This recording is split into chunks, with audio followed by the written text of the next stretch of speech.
નમસ્કાર, આપ જોઈ રહ્યા છો TV9. હું છું હાર્દિક મોદી. ટોપ 9 ન્યૂઝની શરૂઆત કરીશું ગુજરાતના ટોપ 9 સમાચારોથી. ગુજરાતમાં સાર્વત્રિક મેઘમહેર વચ્ચે હવામાન વિભાગે રાજ્યના કેટલાક જિલ્લાઓમાં ઓરેન્જ એલર્ટ જાહેર કર્યું છે, જે અંતર્ગત સુરત, નવસારી, વલસાડમાં અતિ ભારે વરસાદની આગાહી, જ્યારે કે અમદાવાદ, આણંદ, વડોદરા, ભરૂચ, પંચમહાલ, દાહોદ, છોટાઉદેપુર, નર્મદા, તાપીમાં પણ યલો એલર્ટ આપવામાં આવ્યું છે. આગામી 2 દિવસ સૌરાષ્ટ્રમાં કોઈ એલર્ટ આપવામાં નથી આવ્યું. જોકે પરમ દિવસથી ફરી સૌરાષ્ટ્રના કેટલાક જિલ્લાઓમાં ઓરેન્જ એલર્ટની આગાહી છે, તો અમદાવાદમાં પણ ગાજવીજ સાથે હળવાથી મધ્યમ વરસાદની આગાહી કરવામાં આવી છે.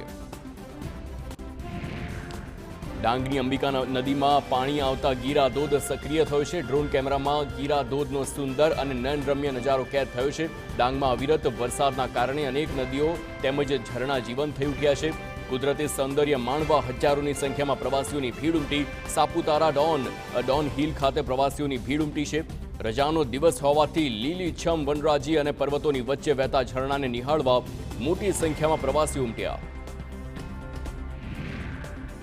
છોટાઉદેપુરની પુનિયાવાન્ટ મોડેલ સ્કૂલના બાળકો ફૂડ પોઈઝનિંગનો ભોગ બન્યા બાદ સુખરામ રાઠવાએ સ્કૂલના રસોડાની મુલાકાત લીધી. આ દરમિયાન રસોડામાં અખાદ્ય વસ્તુઓની ભરમાર જોવા મળી છે. રસોડામાં સડેલી શાકભાજી તેમજ માર્કા વિનાના માલસામાનના પેકેટ મળી આવ્યા છે. લોટમાં પણ જીવડા પડેલા જોવા મળ્યા છે. આ મામલે સુખરામ રાઠવાએ ભૂલકાઓને આપતા ભોજનની ગુણવત્તા મામલે સરકાર પર ગંભીર આક્ષેપ કર્યા છે. મહત્વનું છે કે 11 જૂને લીધેલા રાત્રિ ભોજનમાં 100થી વધુ વિદ્યાર્થીઓની તબિયત લથડી હતી. અસરગ્રસ્ત વિદ્યાર્થીઓ છોટાઉદેપુર, તેજગઢ અને પાવી જેતપુરની હોસ્પિટલમાં સારવાર હેઠળ છે.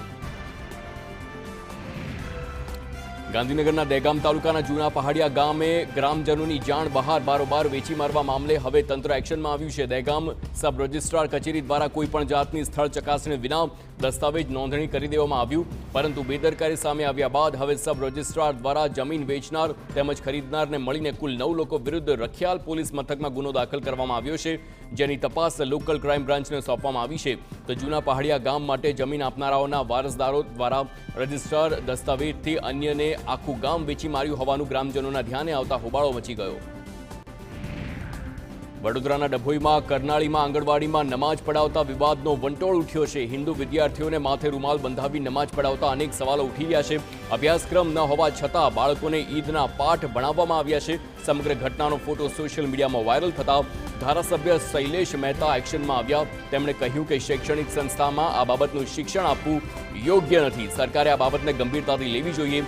બીજી તરફ મહંત જ્યોતિર્નાથે ઘટનાની તપાસમાં કડક કાર્યવાહીની માંગ કરી છે.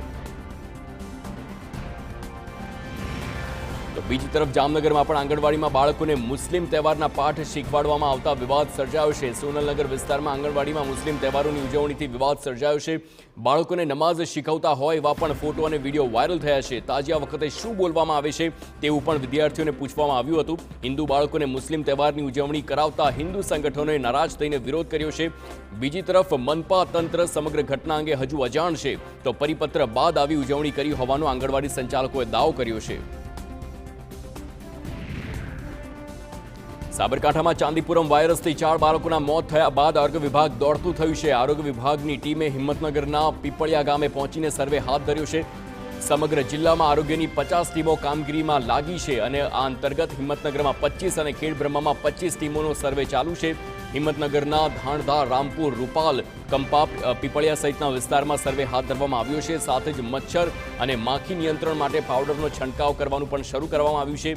જો કોઈ બાળકમાં વાયરલના લક્ષણ જણાશે તો તેને સારવાર માટે હોસ્પિટલ ખસેડવામાં આવશે.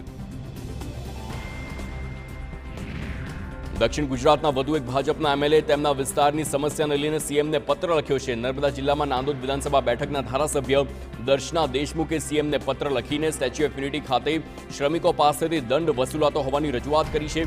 દર્શના દેશમુખે જણાવ્યું કે સ્થાનિકોને રોજગારી ન મળતા પાર્ટી પ્રત્યે રોષ ફેલાઈ રહ્યો છે. તેમજ નર્મદા નદીના કાંઠે વિસ્તારમાં બોટિંગનો વ્યવસાય કરતા 300 જેટલા પરિવારોને બોટિંગનું લાયસન્સ ન મળતા છેલ્લા 6 મહિનાથી રોજગાર વિનાના થઈ ગયા છે. તેમજ એસઓયુ વિસ્તારમાં નાના ગામોમાંથી મજૂરી અર્થે આવતા બાઇક સવારો પાસેથી પણ પોલીસ 2 થી 3 હજાર જેટલો દંડ વસૂલીને હેરાન કરે છે.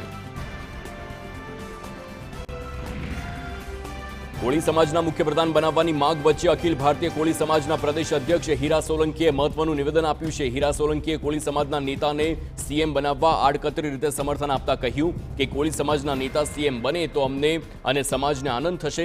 સાથે જ તેમણે કહ્યું કે આવનારા દિવસોમાં કોળી સમાજનું મહાસંમેલન યોજવાની જાહેરાત કરી છે. હીરા સોલંકીએ કહ્યું કે સંગઠન નવા ક્લેવર અને નવા ચહેરા સાથે આવનારા દિવસોમાં કામ કરશે. ઝોન વાઇઝ હોદ્દેદારોને જવાબદારી સોંપાશે.